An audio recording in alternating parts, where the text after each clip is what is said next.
ನೀವು ಬರೆಯೋದಕ್ಕೆ ಶುರು ಮಾಡ್ತೀರಾ, ದುಂಡಾಗಿ ಬರಿಬೇಕು ಅನ್ನೋದು ನಿಮ್ಮ ಇಂಟೆನ್ಷನ್. 1ನೇ ಪುಟ, 2ನೇ ಪುಟ, 3ನೇ ಪುಟ, ಆದರೆ ಕೊನೆಗೆ 9 ಅಥವಾ 10ನೇ ಪುಟಕ್ಕೆ ಬರುವಷ್ಟರಲ್ಲಿ ಅಕ್ಷರ ಕೆಟ್ಟಿರುತ್ತೆ. ಅದೇ ಅನುಭವ ಕೊಡುವಂತಹ ಸರಣಿ ರಾಕ್ಷಸ ಎನ್ನುವಂತಹ 7 ಎಪಿಸೋಡ್ಗಳ ಕನ್ನಡ ಸಸ್ಪೆನ್ಸ್ ಕ್ರೈಮ್ ಥ್ರಿಲ್ಲರ್. ಒಂದೊಂದು ಎಪಿಸೋಡ್ ಸುಮಾರು 20 ನಿಮಿಷ ಇದೆ. ಒಟ್ಟು 150 ನಿಮಿಷ, ಅಂದರೆ 2.5 ಗಂಟೆಯಲ್ಲಿ ನೀವು ಸೀರೀಸನ್ನು ಮುಗಿಸ್ಬಿಡಬಹುದು. ಸುಹಾನ್ ಪ್ರಸಾದ್ ಅವರ ನಿರ್ದೇಶನದ ಈ ಸರಣಿ ತಮಿಳಿನ ವಿಲಂಗು ಸರಣಿಯ ರೀಮೇಕ್.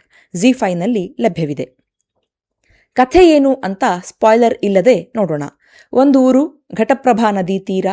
ಸರಣಿ ಸಾವುಗಳು ನದಿ ದಡದಲ್ಲಿಯೇ ಆಗ್ತಾ ಇದ್ದಾವೆ. ನದಿಯಲ್ಲಿ ಒಂದು ಮೊಸಳೆ ಇದೆ, ಅದೇ ಈ ಕೊಲೆಗಳನ್ನು ಮಾಡ್ತಾ ಇದೆ ಅಂತ ಎಲ್ಲರೂ ಅಂದ್ಕೊಳ್ತಾ ಇದ್ದಾರೆ. ಅದೇ ನಿಜಾನಾ ಅಥವಾ ಇದರ ಹಿಂದೆ ಬೇರೆ ಯಾರದ್ದೋ ಇನ್ನೇನೋ ಕೈವಾಡ ಇದೆಯಾ? ಇದ್ರೆ ಅದು ಯಾರು, ಯಾಕೆ ಮಾಡ್ತಾ ಇದ್ದಾರೆ? ಇದೆಲ್ಲ ಒಂದ್ ಕಡೆ ಆದ್ರೆ, ಇನ್ನು ವಿಜಯ ರಾಘವೇಂದ್ರ ಅವರ ಕುಟುಂಬದ ತೊಳಲಾಟ. ಹೆಂಡತಿ ತುಂಬು ಗರ್ಭಿಣಿ. ಅವರು 2 ಕುಟುಂಬಗಳನ್ನ ವಿರುದ್ಧ ಮಾಡಿಕೊಂಡು ಪ್ರೀತಿಸಿ ಮದುವೆ ಆಗಿದ್ದಾರೆ. ಯಾರ ಸಪೋರ್ಟ್ ಕೂಡ ಇಲ್ಲ. ಮನೆಯಲ್ಲಿ ಹೆಂಡತಿನ ಇವರೇ ನೋಡ್ಕೊಳ್ಬೇಕು. ಜೊತೆಗೆ ತಲೆಗೆ ಬಂದ ಒಂದು ಸೆನ್ಸಿಟಿವ್ ಕೊಲೆಗಳ ಕೇಸ್. ಇದರ ಮಧ್ಯೆ ಅವರ ಪರದಾಟ, ವೈಯಕ್ತಿಕ ಮತ್ತು ವೃತ್ತಿ ಜೀವನದ ನಡುವೆ ಸಿಲುಕಿದ ದಕ್ಷ ಪೊಲೀಸ್ ಅಧಿಕಾರಿಯ ಹೋರಾಟ. ಟಿಪಿಕಲ್ ಗವರ್ನಮೆಂಟ್ ಸೆಟಪ್ ಅನ್ನ ನಿರ್ದೇಶಕರು ತಕ್ಕಮಟ್ಟಿಗೆ ಚೆನ್ನಾಗೇ ತೋರಿಸಿದ್ದಾರೆ. ಕರಪ್ಷನ್, ಲ್ಯಾಕ್ ಆಫ್ ಇಂಟಿಗ್ರಿಟಿ ತಲೆಗೆ ಬಂದ್ರೆ ಒಬ್ಬರನ್ನ ಬಲಿಪಶು ಮಾಡಲು ತಯಾರಾಗುವಂತಹ ವ್ಯವಸ್ಥೆ. ಇದು ಕಥೆಯ ಒಂದು ಸ್ಥೂಲ ನೋಟ. As usual, positives first. Vijay Raghavendra ಅವರು ಹನುಮಪ್ಪ ಅಥವಾ ಹನುಮೇಶ್ ಎನ್ನುವ ಪೊಲೀಸ್ ಪಾತ್ರದಲ್ಲಿ ಮುಖ್ಯ ಭೂಮಿಕೆಯಲ್ಲಿದ್ದಾರೆ. ತುಂಬಾ ಚೆನ್ನಾಗಿ ನಟಿಸಿದ್ದಾರೆ. ಉತ್ತರ ಕರ್ನಾಟಕದ ಬೆಳಗಾವಿಯ ಸವದತ್ತಿಯ ಭಾಷೆ ಸೊಗಸಾಗಿ ಬಳಕೆ ಆಗಿದೆ. ಎಲ್ಲೂ ಬೋರ್ ಆಗಲ್ಲ. ಕಥೆ, ಸ್ಕ್ರೀನ್ ಪ್ಲೇ, ಮಿಸ್ಟ್ರಿ ಬಿಲ್ಡಿಂಗ್ ಎಲ್ಲ ಅದ್ಭುತ. ಮಹಾದೇವ್ ಹಡಪದ ಅವರ ಬೀರ ಎನ್ನುವ ಪಾತ್ರ ಮೊದಮೊದಲು ಇನ್ಸಿಗ್ನಿಫಿಕೆಂಟ್ ಅಂತ ಅನ್ಸಿದ್ರು, ಆಮೇಲೆ ಆ ಪಾತ್ರ ಬೆಳೆಯುವ ರೀತಿ ಇದೆಯಲ್ಲ, ಅದು ತುಂಬಾ ಚೆನ್ನಾಗಿದೆ. ಬಹುಶಃ ಉತ್ತರ ಕರ್ನಾಟಕ ಭಾಷೆಯ ಇದು ಮೊದಲ ಸೀರೀಸ್ ಅಂತ ಅನ್ಸ್ತದ.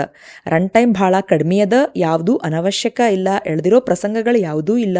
ಒಂದ್ಸಲ ಎಲ್ಲರೂ ಕೂತ್ಕೊಂಡು ನೋಡ್ರಿ ಇದನ್ನ.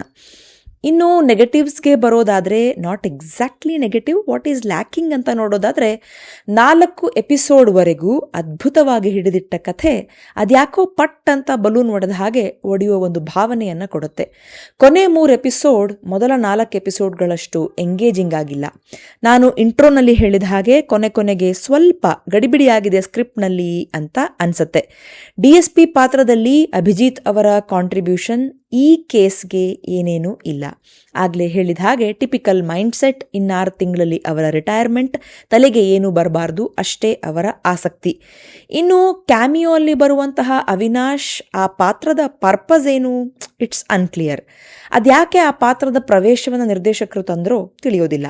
ನನಗೆ ವಿಜಯ ರಾಘವೇಂದ್ರ ಅವರು ಪ್ರಯತ್ನ ಪಟ್ಟು ಚೆನ್ನಾಗಿ ಉತ್ತರ ಕರ್ನಾಟಕದ ಭಾಷೆ ಮಾತನಾಡುವ ಪ್ರಾಮಾಣಿಕ ಪ್ರಯತ್ನ ಕಂಡು ಬಂದರೂ ಕೂಡ ಅಲ್ಲಲ್ಲಿ ಅವರು ನೇಟಿವ್ ತರಹ ಇಲ್ಲ ಅಂತ ಅನ್ಸತ್ತೆ.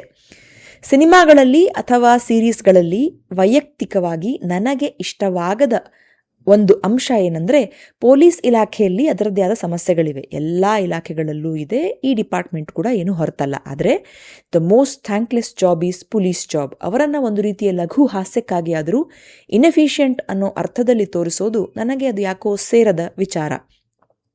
ಅಲ್ಲಲ್ಲಿ ಈ ಸೀರೀಸ್ನಲ್ಲಿ ಅದು ಮಾಡಿದ್ದಾರೆ ಅಂತ ನನಗನ್ನಿಸ್ತು. ಅದು ನನಗೆ ಇಷ್ಟ ಆಗಲಿಲ್ಲ. ಇನ್ನು ಇನ್ವೆಸ್ಟಿಗೇಷನ್ ನಡೆಸಿದ ರೀತಿ, ಅದು ತೆಗೆದುಕೊಂಡು ಹೋದಂತಹ ರೀತಿ ಅದ್ಯಾಕೋ ಕನ್ವಿನ್ಸಿಂಗ್ ಅಂತ ಅನ್ಸೋದಿಲ್ಲ. ಕೊನೆಯಲ್ಲಿ ಯಾಕೆ ಸಾವುಗಳು ಆದ್ವು ಅನ್ನೋದಕ್ಕೆ ಕೊಟ್ಟ ಕಾರಣ ಸಮಂಜಸ ಅಥವಾ ಸ್ಯಾಟಿಸ್ಫೈಯಿಂಗ್ ಅಂತ ಅನಿಸೋದಿಲ್ಲ. ಈ ಎಲ್ಲ ಫ್ಲಾಸ್ಗಳ ಮಧ್ಯೆ ಕೂಡ ಅತ್ಯುತ್ತಮ ಪ್ರಯತ್ನ. ನಮ್ಮ ಕನ್ನಡದಲ್ಲಿ ಈ ರೀತಿಯ ಸರಣಿಗಳು ತುಂಬ ಟೈಟ್ ಬಜೆಟ್ನಲ್ಲಿ ನಡೀತವೆ. ಅದರ ಲಿಮಿಟೇಷನ್ಸ್ಗಳ ಮಧ್ಯೆ ಕೂಡ ಒಂದೊಳ್ಳೆ ಸ್ಕ್ರಿಪ್ಟನ್ನು ನಮಗೆ ಕೊಟ್ಟಿದ್ದಾರೆ ಡೈರೆಕ್ಟರ್ ಮತ್ತವರ ಟೀಮ್ ಅಂತಾನೆ ಹೇಳ್ಬೋದು. ನೀವು ಕೂಡ ನೋಡಿ, ಈಗಾಗಲೇ ನೋಡಿದರೆ ನಿಮಗೇನು ಅನ್ನಿಸ್ತು ಅಂತ ಕಾಮೆಂಟ್ ಮಾಡಿ ತಿಳಿಸಿ. ನಿಮಗೆ ನಮ್ಮ ಚಾನಲ್ನಲ್ಲಿ ಮೂಡಿಬರುತ್ತಿರುವ ರಿವ್ಯೂಗಳು ಇಷ್ಟ ಆದರೆ ಬಾಳೊಂದು ಭಾವಗೀತೆ ಚಾನಲನ್ನು ಸಬ್ಸ್ಕ್ರೈಬ್ ಮಾಡಿ, ಲೈಕ್, ಶೇರ್ ಮತ್ತು ಕಾಮೆಂಟ್ ಮಾಡಿ. ಮತ್ತೊಂದು ಸರಣಿ, ಸಿನಿಮಾ ಅಥವಾ ಪುಸ್ತಕದ ಮೂಲಕ ಬರ್ತೇನೆ.